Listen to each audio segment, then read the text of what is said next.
Nathan Hood, thank you so much for joining me for Lambda. Herbert McCabe wrote in Law, Love and Language, there are Christians who hold that the resurrection of Christ means that, although he died, he still lives on in the faith of his followers, a faith expressed by word and sacrament in the church.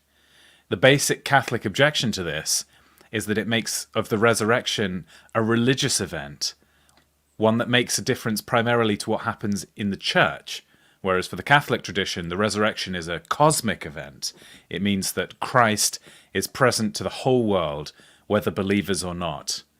The resurrection meant not just that a church was founded, it meant that the world was different. What's the significance of the resurrection? Well, I think McCabe does a really good job of trying to explain that this isn't just something that it's not just an idea that Christians believe in, which is symbolic. It's not just a symbol of new life. It actually is a historical event which changed the world, which was the beginning of a new creation within which the world is being remade into what it ought to be, and even something better than what it was in the beginning. At the same time as well, the resurrection overcomes death, and that is the ultimate enemy which alienates humanity from God. And so that's how it's the beginning of a new creation in which there will be no more death in the end. So the resurrection, I mean, there's so many more things you could say about the significance of the resurrection, Lambda. At least, sorry. It's central. It's central to Christianity. It's from a Christian's perspective. It's central to the whole of story of human history, of everything that it's kind of. If you ask a Christian about the significance of the resurrection, you run the risk of them talking for like the next 12 weeks and not stopping. So I'm glad you managed to condense your thoughts. But this being an Easter series, Lambster. I think it's really appropriate to dig into, and also there's this general discourse that's happening in our spheres, the sort of I don't know how you'd characterize it, but somewhat right-leaning, dissident-leaning, reactionary-leaning crew. That there's some people within that mass who are motivated by Christian ideas, and there's some who have other motivations. And I think one of the things we want to dig into in this stream is how you see the relationship, how it is and how it should be between those forces. Yeah, and I think that's a really important qualification, that it's about this community I'm really talking about. It's not just kind of Christians in general or people in general. It's what in fact, I actually think there's a really helpful question that I was thinking about here, which was the Shieldings event last year, where I think you were one of the speakers, right? Yes. And you smashed a box or something like that. That's something like that happened. Yeah, yeah. And the theme of the event was, where do we go from here? Yes. And I think there's a number of points there that are interesting to explore. One is, who is we? What is the we that we're referring to? The conference was pitched to, as you say, kind of distant right people or whatever, but who actually forms that we? Second is, where is here? Not everybody agrees on where here is, and as I hope we'll explore, maybe there's a significant difference on where this here is. And then what follows from that is, where do we go? So I think those are two, the we and the here, are things that we need to interrogate a bit further. Let's start then with the we. How do you think of how would you? I laid out some. I put it in terms of leaning, but maybe you could dig in a bit and talk about who's the we when we talk about our sphere. What unites us and what divides us? Well, I think, and I mean, I'm going to be suggesting that we need to split the we a little bit, but as it stands at the moment, it's largely anybody who disagrees with the prevailing set of values or regime. And that we could broadly define that as maybe kind of anti-egalitarianism of various kinds. maybe also anti normie, not against normies, but like against what most people believe. Maybe that's another way Yes. of putting it. So maybe certain issues, such as on like lockdowns, let's say, or on the war in Ukraine. There's more of a diversity of opinion within this sphere, because it's actually anti the mainstream point of view on a lot of points, and that ties in with the anti-egalitarianism. But within that, there's a whole range of views, right? So because there's so many anti-egalitarian views, so you've got libertarians, you've got classical conservatives, you've got kind of reactionaries, you've got nationalists of various stripes, you have various religious groups, so you've got kind of neo-paganism, lots of different Christian denominations. I haven't come across any Muslims, but I'm sure there's some out there. Somebody commented under, I think the last stream that I was just doing, that there were Muslim. They said Muslims are watching this too. Oh They wow! said so. There you go. Wow. So so there's some Muslims. So like there's a whole diversity of different people within this group, who are united by a common enemy, but have a variety of different kind of beliefs about where we should go. Okay, and then where's the here? I suppose you perhaps gave a brief mention of here is not a place we want to remain. After all, that's also implied in going. But do you want to say a word or two about the current situation in which we find ourselves? Well, you see, I think that there's a fundamental disagreement about where the here is for Christians and the rest of this sphere, which relates back to the introductory quotation, which is that for Christians, the here is in light of the life, death, and resurrection of Jesus, which brings about a new creation, the world being remade, and that this new creation begins with the church.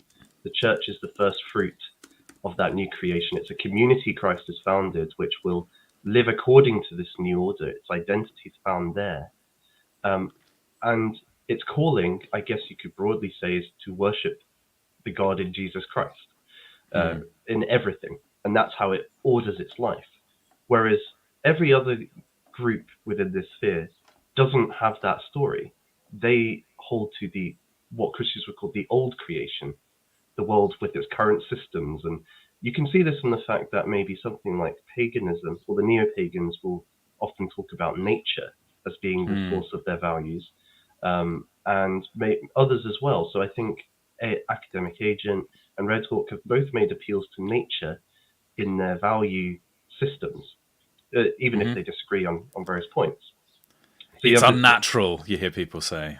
Right, and it's we need to return to the natural laws which govern the world, and so whereas Christians have, in a sense, the new creation has we see the old creation as filled with problems and evil and sin and death, and so the new creation is the foundation of our values. So even if we agree that the current system or the current order is evil, we disagree on a broader plane about where we are. For the non-Christian, right? It's that we're in a bad place, but we just need to return to nature, broadly speaking. For the Christian, it's no, actually all of that is bad. The new creation is where we're going, and so we need to live according to that. So I think there's a key difference there between where we are or where is here. Yeah, I remember thinking about this. Does the Bible tell a story of return, a sort of conservative message, or does the Bible tell a story of progress?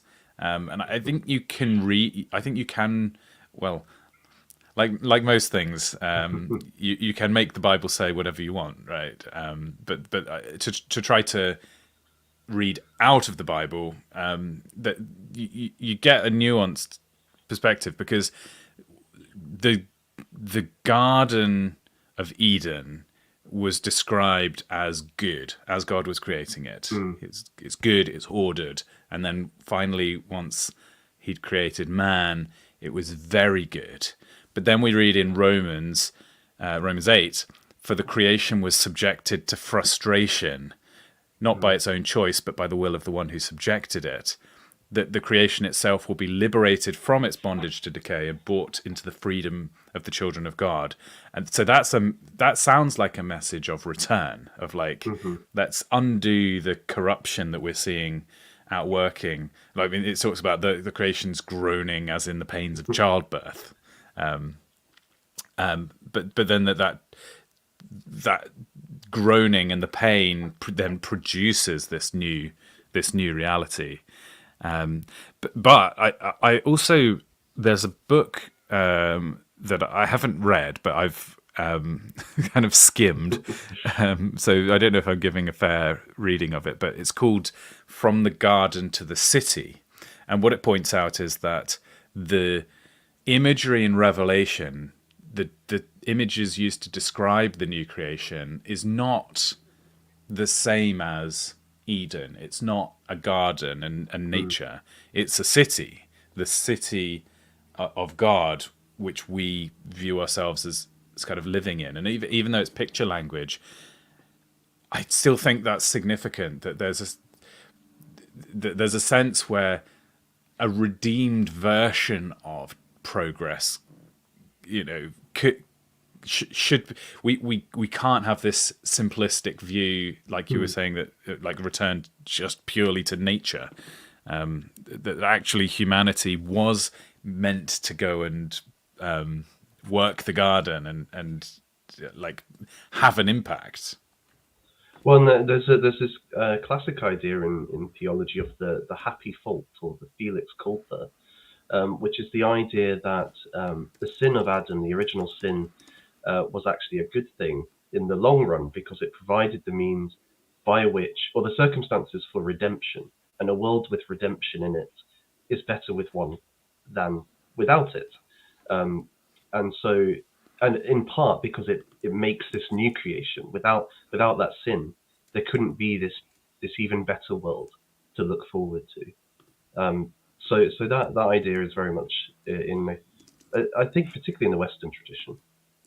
But yes, and I think as well, I would attenuate it though, because I think that one of the attacks labelled at Christians in the right is that it's the source of various utopian and progressive ideologies, and people trace it to maybe Calvinism or Quakerism of various kinds and say, well, that's where kind of communism and liberalism came from, so we need to do away with Christianity.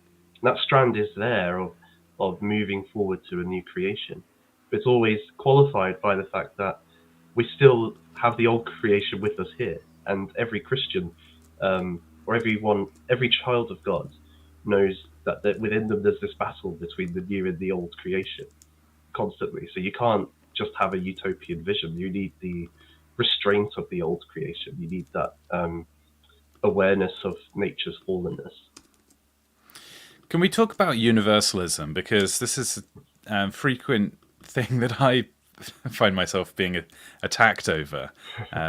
Lots of the people who are anti-Christian are of the opinion that there's a sort of betrayal within Christianity of whatever group Christians are within.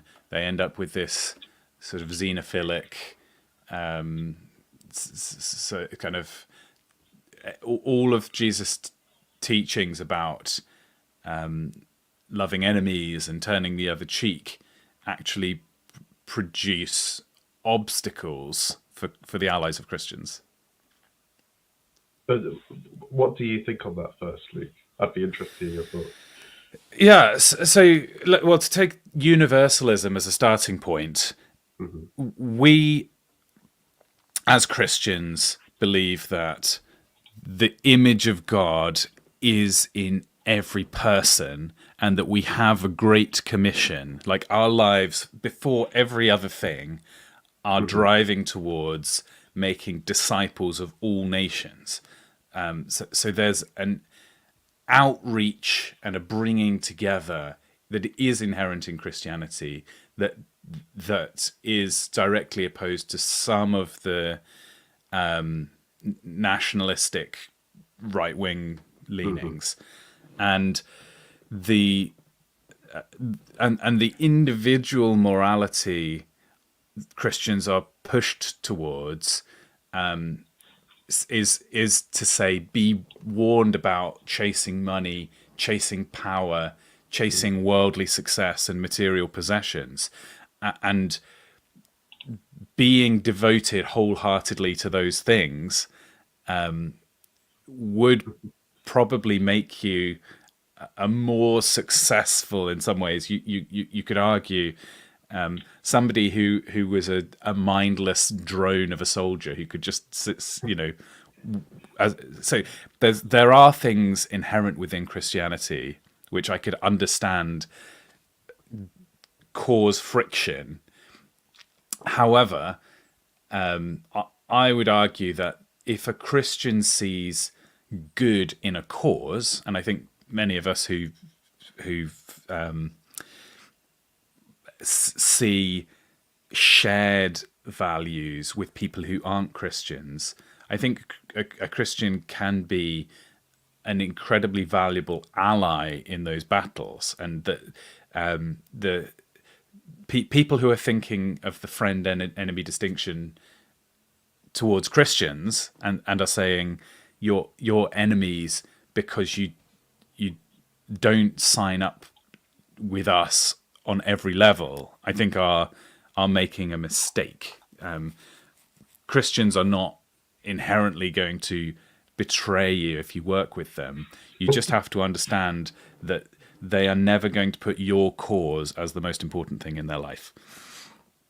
I know. I think that's a good way of putting it, and I would again root it in this issue of the resurrection. It's not just a matter of ideological difference. If we believe in the resurrection, we believe it happened, regardless of what other people think. And so for us, that orders everything in our lives, because it's like the sun rising every morning. You act according to that because it's going to happen. The same is true with the resurrection. It Because it happened, we have to live this way, and our values are derived from that as well. So it's not a matter of kind of philosophical dispute or something like that. But at the same time, we are told to praise whatever is praiseworthy, and see whatever is excellent and treasure that and stand up for that. And that's part of what it means to live in accordance with the resurrection. So there is always ground for cooperation with other people. But I guess I would maybe,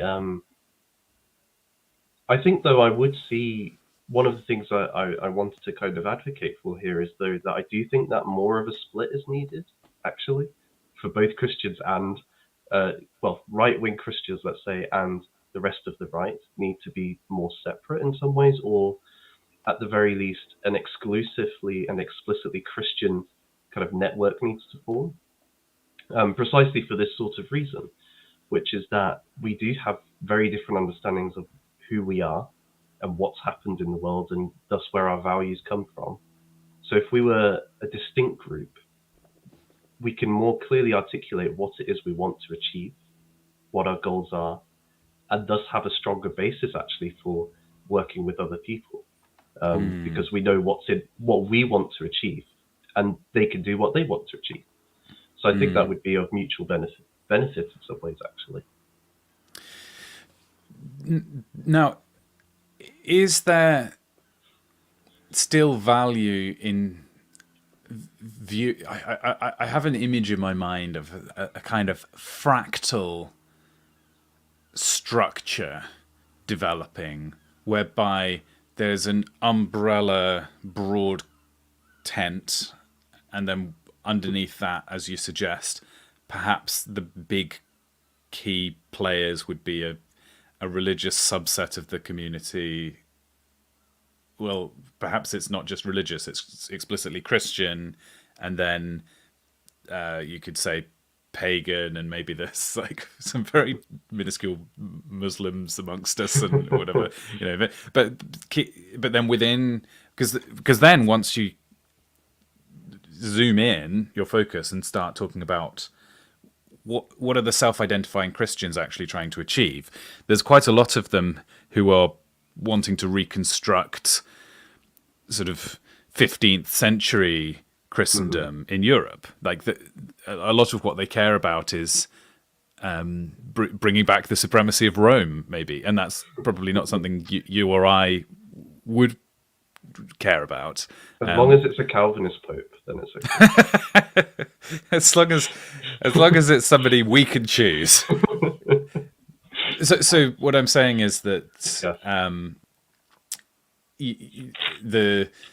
there's strength in numbers, just on a pure pragmatic level, to destroy links and potentially become enemies with people who fundamentally agree on whatever is the current key cause, is actually to play against your own interests. So I think there's kind of two issues there. One is the how are you going to get a Christian network to even work, right? Because you've got loads of denominations, loads of different points of view. So that's one aspect of it.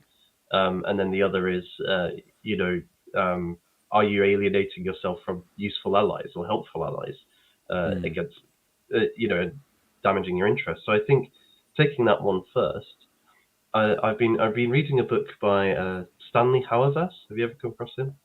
No. Yeah.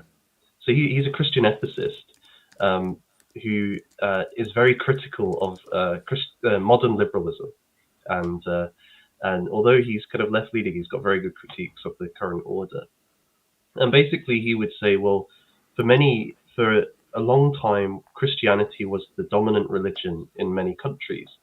But what happened as a consequence of that is being a Christian and being a citizen became identified together. And in turn, Christianity became subservient to making the nation working in various ways. And it was only with the Enlightenment, this gets increased, where religion is privatized except when it's helpful for maintaining society. And in today's America, I guess he's writing in the 1980s or so go back a wee while, but religion's not acceptable in public discourse. And if it is, it's only acceptable to helping the cause. So you see this today, actually, with various preachers come out in support of taking the vaccine, for example, or many churches are doing support for a kind of prayers for Ukraine and that sort of thing. So it suddenly becomes acceptable in public discourse for a preacher to use Christian language when it's helping a political end in the interest of the regime. And my concern would be with this kind of making Christians a sub-network almost, rather than their own, the kind of one that's distinct, is that it's subservient then to a goal which isn't necessarily the calling of us as the church. Yes. It may be, but it doesn't necessarily follow. And so I think that's a danger with that sort of a approach. Whereas if we, and and this maybe ties into the second question, it doesn't have to be like every Christian in this fit. If a group wanted to get together, a small group, and just hash out what do we want to work for, and then organize accordingly, and then work with other people as it works towards our interests and our values and goals, that's not going to run into that problem. And also, you don't need everybody to be on board. You just need a few people who really are committed to that. Would taking part in this community that you're setting out a vision for also mean detaching and no longer participating in the existing circles? I really wanted to just say yes, but no, that's not my answer. It's because I don't think withdrawal is the answer, and I don't think the church has ever been about withdrawal. It's about making the world what it ought, the world, or that's what the new creation is. I think what it does mean, though, is having a more conscious self of our distinction, which I think is helpful, and I think being more explicit about where our values come from and why we believe what we believe, i.e., that the incarnation, the atonement, and the resurrection have happened and have changed the world. I think living on that basis and engaging on that basis is something that maybe practically we could do. But I don't think a removal from these spheres is the answer. In part because we want to share with people this good news, right? and Yes.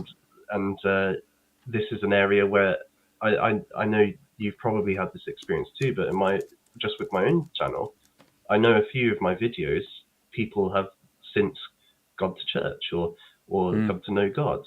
So I think that's automatically one area where it's like, okay, we're not going to give up this place while we Sure. can.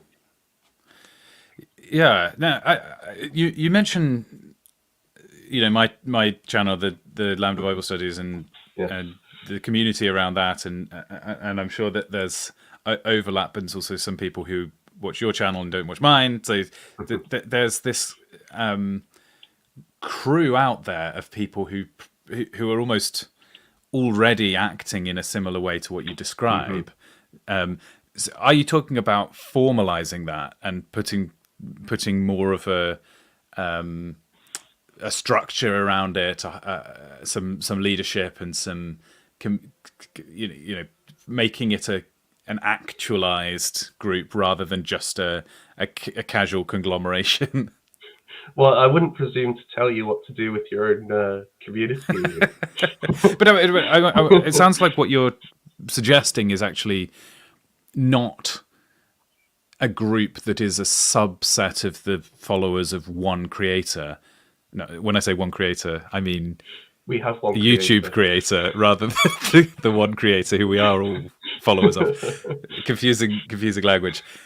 It sounds like you're saying that this should be a meeting point for minds from like a bunch of places that are organized, rather than what we have at the moment, which I think is a recognized that there are lots of little mini communities in which people are self-described as both Christian and sort of AA adjacent, or whatever, however you term it. But those subgroups are, as you describe, not seen as distinct or collected in any way. Yeah, is that what you're driving towards? I guess so. I mean, there's an important space, I think, for that kind of more social, casual place, in that it's a place where many people who don't have connections in their real life with people with similar values can meet and just have a good time and learn stuff. That's a good thing, and I'm not saying let's necessarily replace that. I think, though, that people within those groups may want to form more tightly organized things, which will be more effective in bringing to be what they want to achieve. The type of thing I could imagine being a particular concern shared by that group would be supporting pastors in Canada who have been arrested for defying like local lockdown laws, or I'm sure similar things are happening, all around the world. Yes. Something like that is a particular intersection of our interests. Definitely, and so just think about that for a second. So you have maybe a group of 10 who organise how they're going to pay this and maybe get funds for it, but then you've got an infrastructure in place that, say that happens in the UK in the future, which there's a good chance that it may. Seems very plausible. Right. Or even if it's not pastors, but just members of this group in general Right. who are faced with that.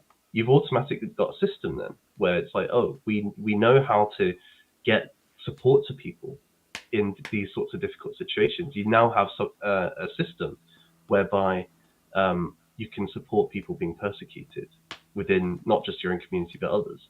That's a really valuable resource to have, and it didn't take much to do. So it has long-term benefits for the kind of thing we want to have.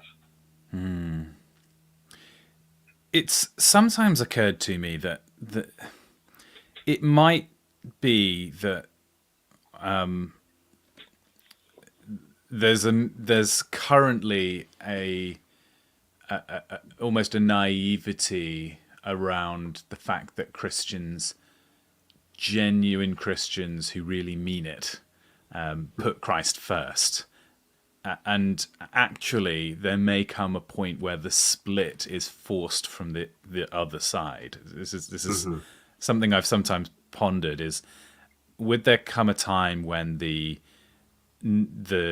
people who think of themselves as sort of right wing or reactionary or whatever, say, look, Christians, either you put us first or you put Christ first, and it comes to a splinter point. That's not something I would want to see happen or encourage. But I think if that point were forced, we would see that the true Christians would not buckle. In some ways, I wonder whether we're seeing increasingly that those people in the rest of society who call themselves Christians but are proving that their real interest in life is as a quiet life and playing along with the sort of mainstream milieu, regardless of where it's going. So those people are not really saved. They're not born again Christians, as the terminology goes, right? That the people in the intersection that we're talking about increasingly just will be the church. So this small project that you're describing potentially has enormous significance. That this is always a fun direction to go in.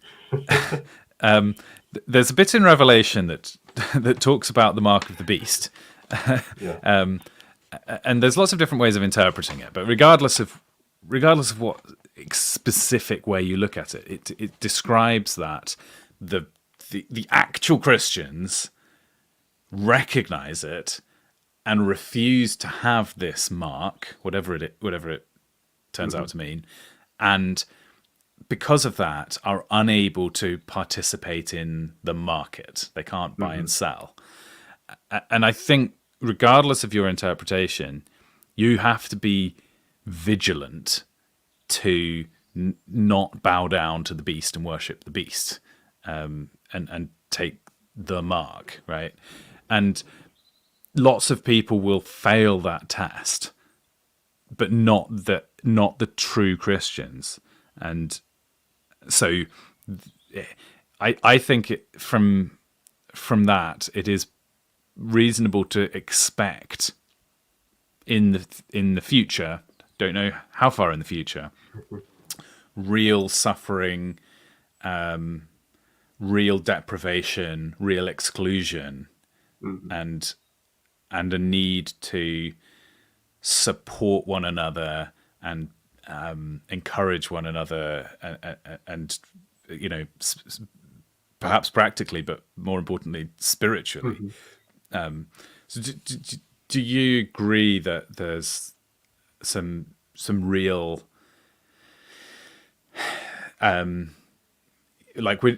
it's not LARPing, it's not trivial. It's like these matters are weighty. Definitely, and I think it's for most of history, there's been some group of Christians who have been persecuted somewhere, and it's an increasingly hostile and authoritarian set of countries who are very explicitly anti-Christian in their policies. This is not something that it seems like there's a plausibility. People are already losing their jobs and their livelihoods because of their profession of faith in various ways, and it doesn't seem like that's going to stop anytime soon.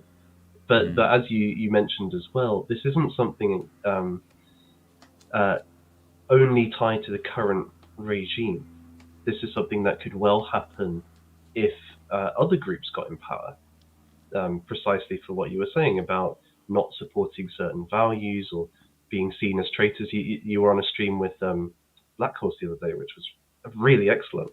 You were talking about how Christians make excellent scapegoats because they don't just go along with the crowd. They often will say, no, we don't need to have this scapegoats anymore. We've got Christ.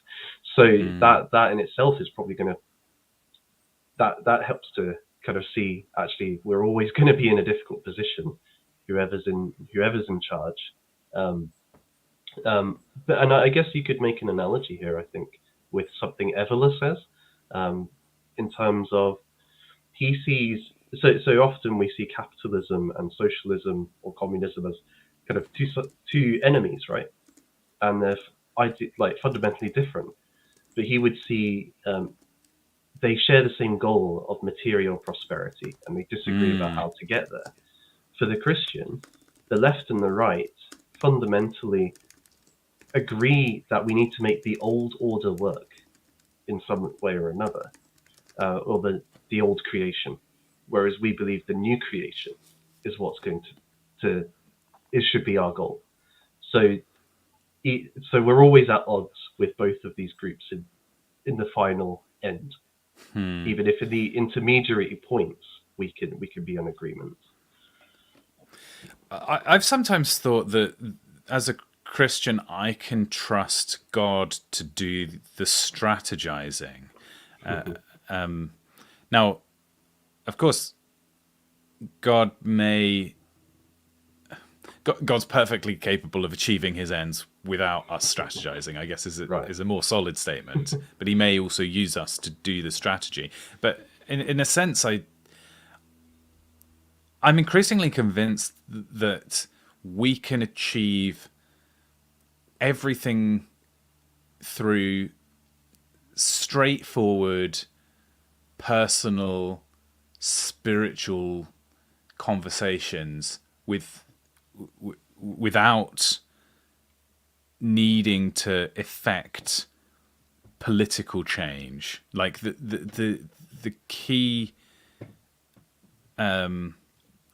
the key work in some ways is to prevent people from being sucked into the political discourse that the modern world requires us to take part in. So the thing that I object to is not the lack of right-wing political speech from the church, but is the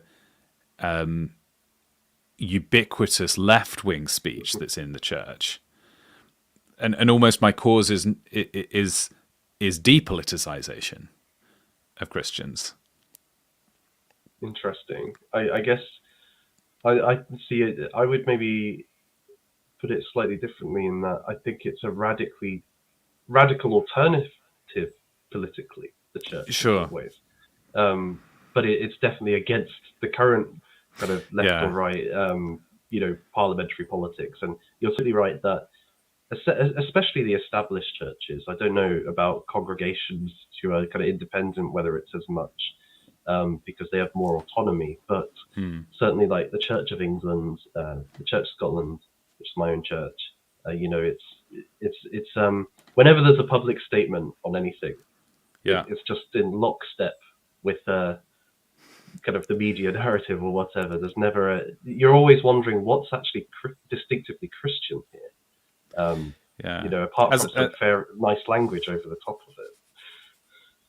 as people might know, I'm a Baptist, and Baptists don't really have that kind of a broader church structure, and so whenever I see those kind of statements from Church of Scotland or whoever it is, I just feel it reinforced in in my conviction that this is a mistake to have a broader structure. I think Baptists are almost the sort of small state libertarians of the Christian world, whereby they just run everything as a thousand Liechtensteins.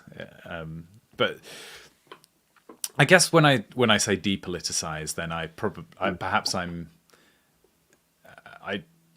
that's not a position that I've arrived at thoughtfully. I was sort of throwing that out, so I don't want to be held to that as my mission statement. But there's a sense in which you've only got a certain amount of resources in your life, time, money, energy, whatever it is, and you've got to choose to spend it on one cause or another. And I do see a battle in some ways between you could, as a Christian, argue all of your energy should go into these political causes, like lobbying MPs, like writing letters and attending rallies and doing lots of thinking and advocacy for certain causes that you believe in. You could also put that same energy into things like sharing the gospel, running evangelistic events, talking to people one-on-one about their faith and encouraging them in their walk with Christ. And I guess the slightly provocative thing in these circles that I would say is that I think the second accomplishes the first. The effects of the second accomplish the goals of the first often more effectively. Like if you could somehow step back and understand the ripple effects of improving the spiritual landscape on the world, you would do that calculation and say, oh, encouraging people in their individual walk with God actually did more material good than the kind of political activities I could have been doing.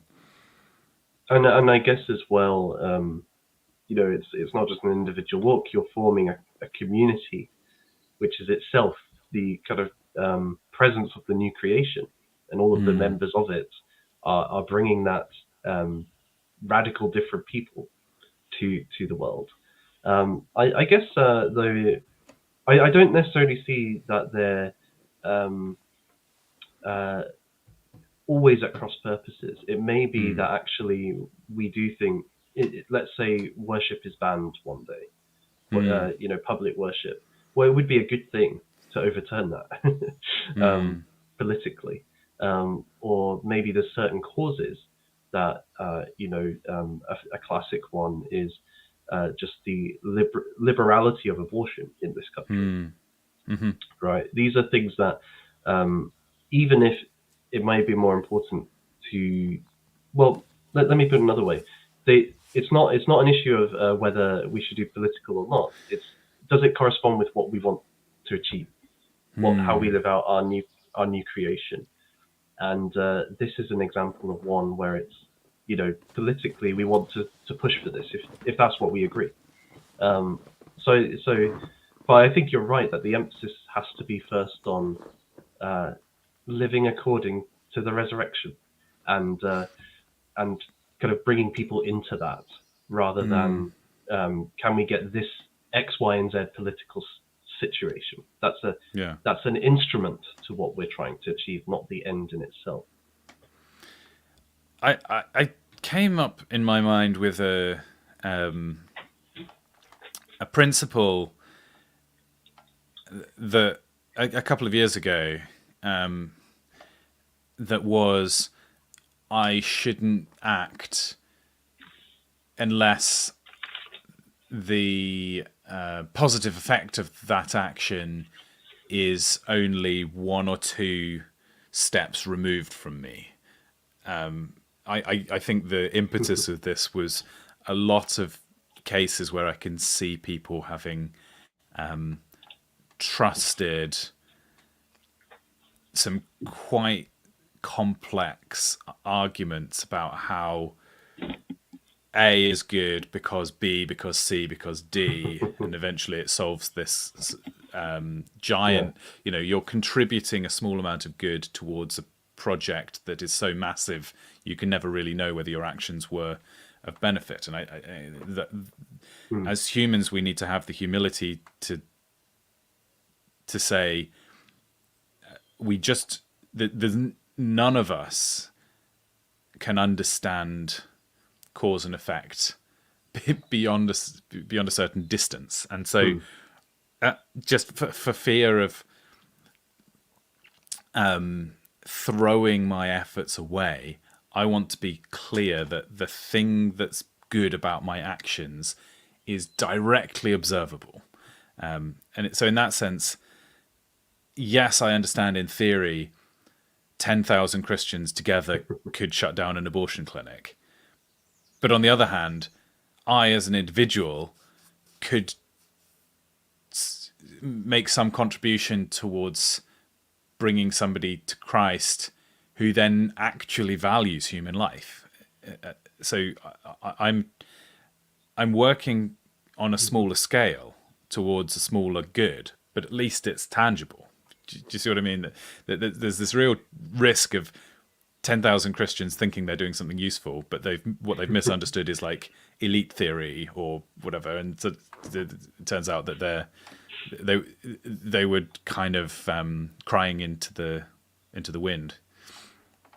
Yeah, I can see that, and I think it's if this network forms with a small group, you could have the actions of that group structured in that way, so that they're trying to achieve realistic things that they can actually achieve and see the fruit of, and make a small, but through that you actually build capacity as well to do bigger and bigger things in time. So say you've spoken to one person, and they come into the church, and then they bring somebody else, and so on, and it will multiply because you're still talking to other people. So you're actually, and in a way that's for now. So where are we? Where do we go from here? At the moment, we're just a tiny drop in the ocean of people, and there's not like millions coming. Hopefully, one day millions will be watching Lambda Bible Studies, but at the moment, it's not quite there yet. Close. Close. We're getting there. But it's just a couple of zeros missing here or there. When the algorithm picks it up, it's going to be like wildfire. It's going to be like the Jordan Peterson. Every recommended video is going to be Lambda Bible Studies. I think if any algorithm currently being brewed ever picks me up, then I'll be in the gulag before I'll be on the front page of YouTube. I think I suspect Silicon Valley doesn't have the heart for Christ that I do. Not yet. But when they see the video, that's true. The robots might feed back to their overlords and say, you're really misunderstanding the spiritual nature of reality. Based robots. Yeah. But I guess. Sorry, go ahead, please. Well, I was going to say, there's a couple of Bible verses that sort of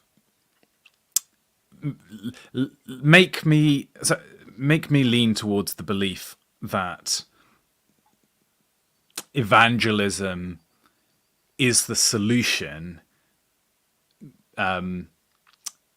to issues that I think that and in some ways this is in agreement with you, that as Christians we will have a different perspective, because there's absolutely no way that other people would believe this if they don't. Because well, just as a general comment, it sometimes occurs to me what an incredible resource I have, that I can turn to a long book full of rich ideas and just believe them all. Like, what a complete wasteland and wilderness I would be in if I didn't have that kind of. Anyway, so in the parable of the sower, Yeah. which is Jesus describing a farmer sowing seeds, and some of them succeed and some of them don't. And then at the end he says, of those that do grow, they land in the good soil, they hear the word and accept it and produce a crop, some 30, some 60, some 100 times what was sown. Presumably because, I guess in the analogy, as you were describing, you talk to 20 people who get saved, and those 20 people talk to 20 more people, and there's this kind of knock-on effect. And then there's the verse where Jesus says,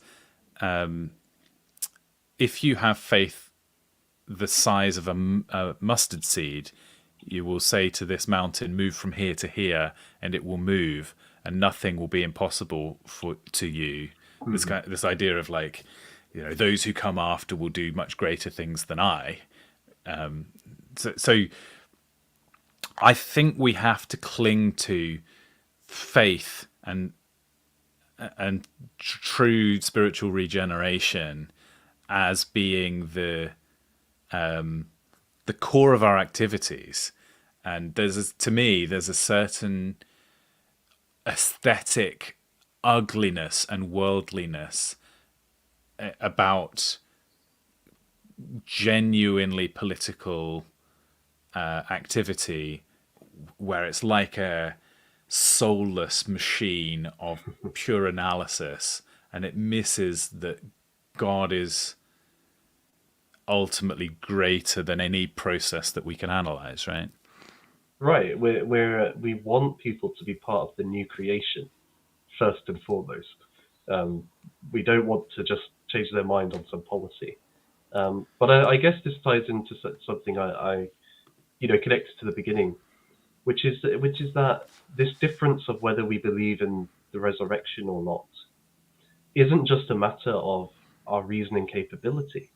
It's actually, from the Bible's point of view, it's a matter of whether you've been transformed in your mind and in your heart to accept this new reality, essentially. Jesus himself tells this parable of how even if a man comes to, there was a rich man who was destined to kind of go to hell, essentially. And he was like, well, send back somebody from the dead to warn my family. And Abraham, who's speaking to him, says, well, they would, even if a dead man came, they wouldn't change, because they need to, they would need to accept the law of Moses, essentially. And there needs to be a change in us, not only in our knowledge, but in our hearts. Paul talks about having the mind of Christ. So this isn't just something that is a matter of rational discourse or common reason that, or if I just show you, even if I show you the resurrection has historical basis, or even if I show you that we shouldn't sleep with other people before marriage according to some common reason, actually the fundamental difference is one of a supernatural nature. It can't be bridged without what you're talking about, which is people being saved by God through preaching, through evangelism, through all these different means, Yeah, I was just thinking back on my conversation with Red Hawk last night, and I did take an approach that was a little bit kind of rationalizing the Christian view of marriage and trying to defend it intellectually. But I think you're correct that fundamentally the reason that I believe in monogamy is not because I've reasoned it through, it's because I'm told how to live, Right. and even if it made no sense to me, I should still accept it and sort of live under that rule. I mean, Christianity is sometimes also accused of anti-intellectualism, Yeah. probably for these kind of similar reasons. That you just have faith, you just believe it because you're told, and to some degree that is true. I'm by nature quite an intellectualizing person, but at root, I would say yes. I believe first, and then reason reason after the fact, almost. And I've never found a case where I've had to live with dissonance between my faith and my reason for very long. But if I do one day find an issue that I cannot understand rationally, I'm confident that I will stick with the rationale that God's given us, or not the rationale, the instruction, the wisdom of God is greater than what is it? The foolish things of God are wiser than the wisest thing that man has to say.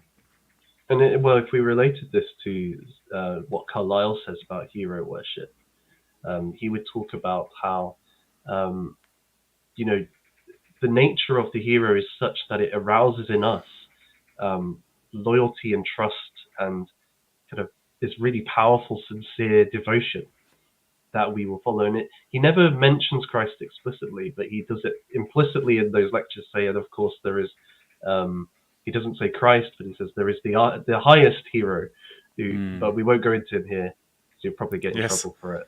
But he acknowledges that it's that sort of relationship we have with Christ, or that it ought to be, and all these other heroes are kind of shadows in a way of our fundamental relationship.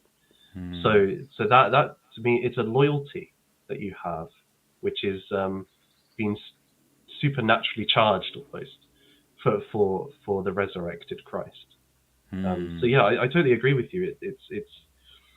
It's not starting from a kind of there's no neutral. I guess that's a good point. There's no neutral reason. That if there was, it's not starting from there.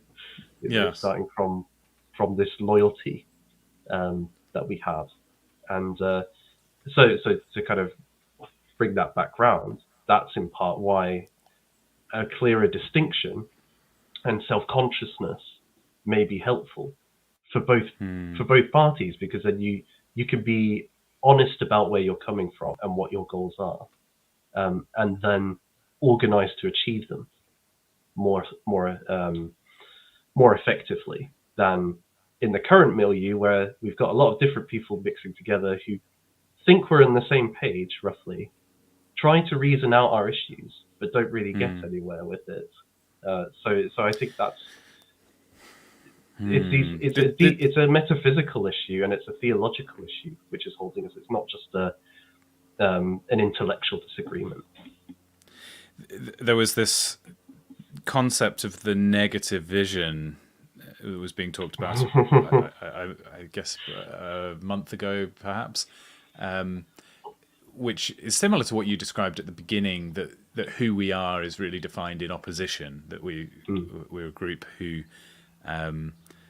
feels that things are have gone in the wrong direction and are going in the wrong direction, and the failure to construct a positive vision is maybe not surprising, given that it's to construct a vision that everybody can sign up to is by definition to exclude some people. If your starting point is we are a collection of people only defined by this negative vision, you will have within that collection every possible viewpoint other than the negative, the agreement of the negative vision. And if I were to construct a positive vision, for me, if I was the only person in charge, it would always begin with the glory of God as the ultimate mission statement, and everything else, every other decision would point towards that. I'm obviously not going to get broad support from pagans and atheists, and and when I say God, I mean I could give some more specificity that would cause enemies in other religious groups. So I think you're right that there needs to be positive vision in subsets, or even, as you describe it, distinct communities, and perhaps the group who the natural, in a sense, definition is people who are signed up for I'm a follower of Christ, and anything that we construct as a positive vision must be derived from his teaching. I think that's sorry. I think that's that's a vision statement that I would be prepared, to put my all behind, and it's, I think, broad enough to it's not more exclusive than it needs to be. Let's found it, baby. Let's do it. Wow, what a successful stream! You've 100% brought me on board with your premise there. But I think what you're saying is correct. Is fundamentally very, very sound, and it's not about creating enmity with our current friends, but it's about creating the space to harness the positive energy that exists amongst the Christians, like-minded Christians living in an increasingly hostile environment. Yeah, and I just to maybe reinforce this with some Mosca for a second as well, because I did say Please. ruling, which was maybe a bit overambitious in reality, but he talks about how a minority has to rule the majority. That's one of his laws. Academic Agent always goes on about this, and it's going to be an efficient and tightly organized group that does it. Indeed, it's not even necessarily the ideas that they have, but how effective they are, which will determine whether they are able to rule or not. And so establishing a group that, okay, we're not looking to rule tomorrow, right? But if we're able to actually just do things that we want to do, that we think are important for bringing about the glory of God in everything, we're going to be more likely to do that than as part of as kind of isolated individuals, or maybe a casual group within a broad or a broad negative vision coalition, which itself would never be able to rule. So there's that aspect too, that if we actually want influence in some way or another, then that sort of organization needs to take place. I mean, the observation of one of the key takeaways, looking at both the history of revolution and also sort of Italian elite theory, is that the elite groups that rule are minorities and are highly effective, close-knit, sort of devoted. It's not about forming a broad consensus. So there is a sense in which I think there's some figuring out of where to gatekeep. And you don't want to gatekeep so hard that you're the only individual left in the coalition. You also don't want to gatekeep so little that you're ineffective. And I think that there's real power in some sense. It feels extremely natural to me to say we would expect there to be a group Christians who are easy to identify. So the gatekeeping sort of takes care of itself. There's nothing arbitrary about it. It's about identifying those people who, we see inevitable consequences of salvation. Sanctification will happen in those people. The fruit of the Spirit, like the people of the Spirit, is the subsection. And I think increasingly, it will be the case that those people who are truly saved and put God first will be unable to live with the lies of the broader regime. So at that point, the group is entirely natural as any last thoughts as we wrap up here? Yeah, I just guess I would want to reiterate that this whole conversation has started with the reality of the life, death, and resurrection of Christ, which, regardless of what we think about it, that structures our whole lives because we believe it happened. And so this whole idea of a kind of exclusively and explicitly Christian network flows from that, in terms of ordering all our lives and wanting to be more effective in sharing that witness, but also in enacting those things which correspond with it. And just to say as well, thank you for having me on, Luke. It's been a real pleasure, and thank you to everybody who's been watching. I really appreciating it. Yeah. And do go and subscribe to Nathan Hood's channel as well. He's been doing some fantastic things on there recently. And I will now close by reading a few more verses from one of the Gospels. But when Pilate heard it, he asked whether the man were a Galilean. And when he knew that he was of Herod's jurisdiction, he sent him unto Herod, who was himself also at Jerusalem in these days. Now when Herod saw Jesus, he was exceedingly glad, for he was of a long time desirous to see him, because he had heard concerning him, and he hoped to see some miracle done by him. And he questioned him with many words, but he answered him nothing. And the chief priests and the scribes stood, vehemently accusing him. And Herod with his soldiers set him at naught, and mocked him, and arrayed him in gorgeous apparel, and sent him back to Pilate. And Herod and Pilate became friends with each other to this very day, for before they were at enmity between themselves.